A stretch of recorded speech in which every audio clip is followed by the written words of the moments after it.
On the power of choice, practicing intersectionality in authenticity and autonomy to shift power within and beyond sexual and reproductive health rights.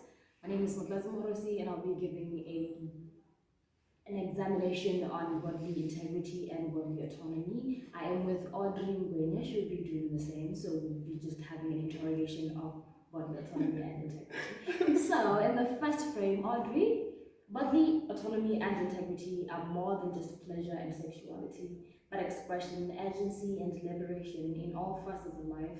Why do you think we are denied, ignored, or we have denied or ignored the separation of policing and controlling bodies from policing and controlling within democracies and civic space institutions? And that's heavy. That's heavy, that's loaded.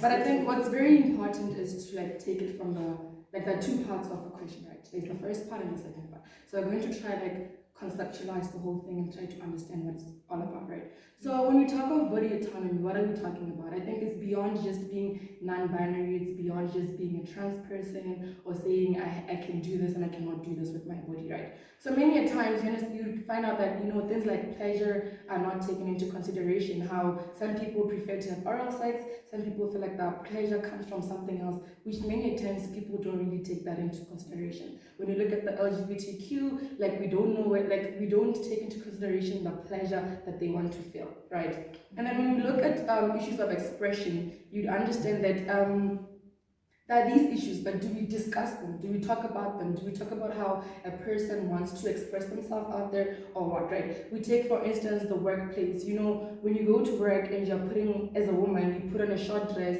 or you put on a dress that they tell you, no, it's supposed to be a certain length, or no, this is too short, or that. So in terms of expression, people don't fully express themselves because of how there's been control and how society has just policed how they're supposed to look and all that, right? And then in terms of sexual liberation, is a matter of I can wear what I want, I can sleep with who I want to sleep with, I can do whatever that I want to do with anyone that I want to do with, right? Yeah. And then now from that whole context, you understand that the chat that we're supposed to be having is how do we facilitate having discussions, especially policy reform discussions, in a way that we can indicate the agency that women are experiencing and in a way of addressing these agencies and all that, right? So what's very important, or what is the most fundamental thing that you need to understand, is that is there a policy discussion that fully facilitates the capacity of women to be able to access these outcomes, right? So we can take, for instance,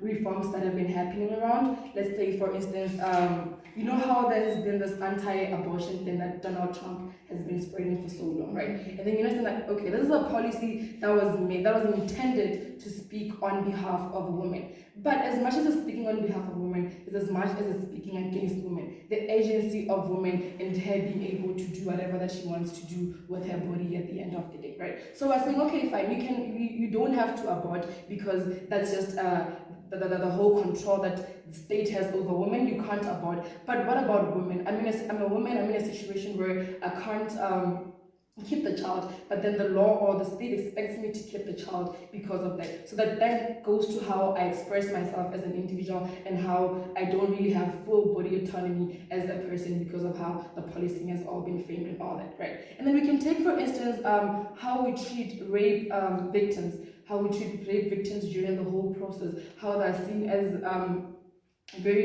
how they're seen as minorities, how they're seen as fragile people, how they really can't stand up and speak for themselves and all those things, right? So that's a point where now even you can go to an extent of testing a woman for if she was really raped, you know how they do those tests, was she really raped? What about her body autonomy? Are you saying a person can't come up and say, I don't want to be treated this way, I want to be treated this way through during those cases, right? So I think we come to a point where we look at reforming such things as well, because at the end of the day, a person has to have, they should fully be able to say, okay, I'm going to do this and not this. And then you need to understand that in terms of policing, there's an interconnectivity between the state and how people respond, right? So the state becomes what? The state becomes the head of the family. You know how the head of the family dictates to you how you can do this, how you cannot do this. Even when you're growing up, So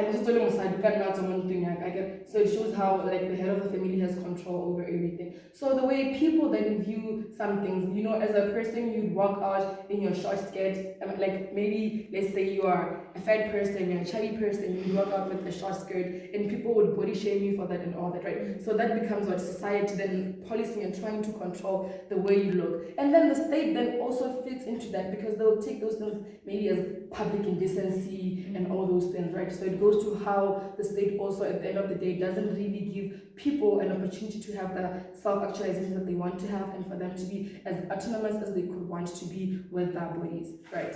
Yeah.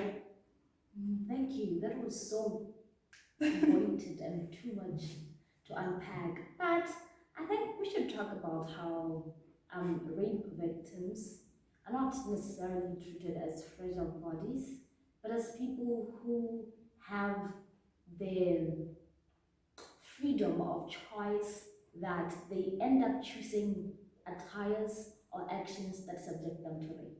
So this is what victim blaming. So what victim blaming does is that it tells you that since you are an autonomous person, you chose to wear this, and because you chose to wear this, if you are raped because of what you're wearing, as people say, is your.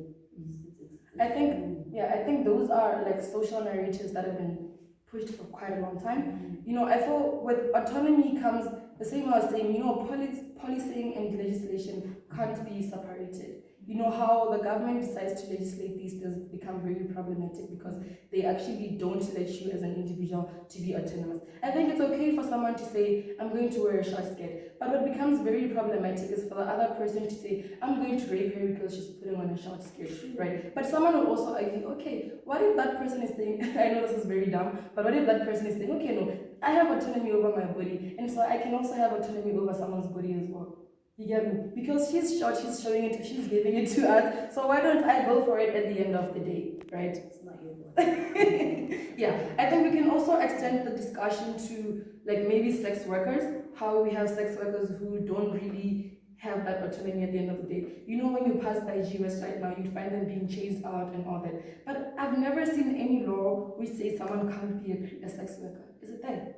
The law doesn't say you cannot be a sex worker, but it says that it is criminal to live your life out of earnings or proceeds of sex work. So that goes to how then the state doesn't really... Yeah, it doesn't criminalize sex work, it criminalizes having a living out of sex work. So it's okay to have sex workers?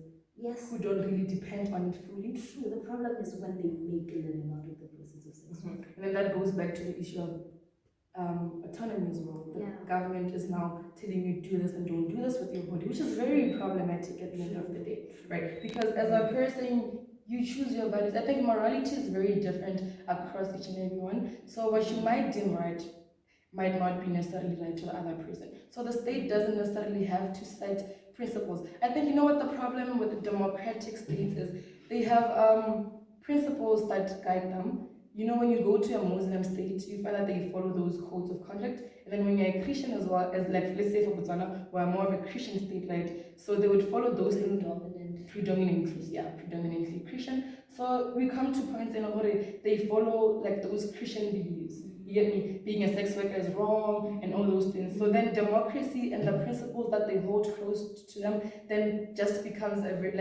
much of a disturbance in all these issues of being autonomous with your body and having integrity with your body and all that, right? Thank you. So on my face, I'll be talking about the policing of female bodies and how this policing incapacitates women.